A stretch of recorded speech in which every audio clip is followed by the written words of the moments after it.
राधे राधे। जैसा कि थंबनेल आपने देख ही लिया है कि वर्ण क्या होते हैं। वर्णों की उत्पत्ति की हम बात करें तो हमारे वेदों में कहा गया कि ब्राह्मणस्य मुखमासीदः, ब्राह्मणों का जन्म भगवान के श्री मुख से हुआ। बाहुराजन्यकृत क्षत्रियों का भगवान की बाहुओं से हुआ। और उरु यदस्य यद वैश्य, जंघाओं से वैश्यों को जन्म हुआ। और पद्भ्याम गुं शूद्रो अजायतः, और पैरों से शूद्रों का जन्म हुआ।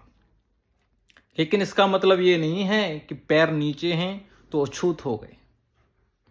हमारी सनातन संस्कृति में तो पैर ही छुए जाते हैं, तो फिर पैर अछूत कैसे हो गए?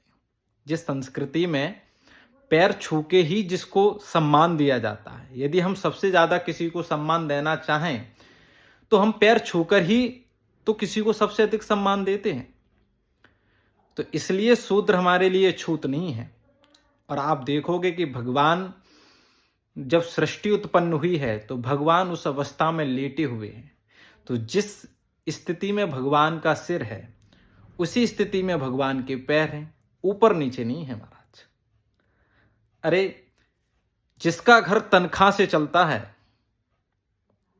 जिसका घर सैलरी से चलता हो, वो शूद्र है। और जिसका घर प्रॉफिट से चलता हो वो वैश्य है। और जिसका घर कर से चलता हो, मीन्स टैक्स से चलता हो, वो क्षत्रिय है। और जिसका घर दान से चलता हो वो ब्राह्मण है। दान और भीख में अंतर है महाराज। भीख तो कोई भी ले सकता है, लेकिन दान हर कोई नहीं ले सकता।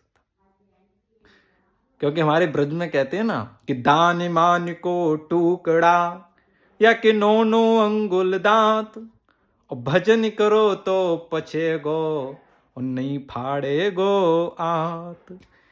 इसलिए महाराज दान हर कोई नहीं पचा सकता, और जिसका घर दान से चलता हो वो ब्राह्मण है। ये है हमारी वर्ण व्यवस्था। बोलिए राधे राधे।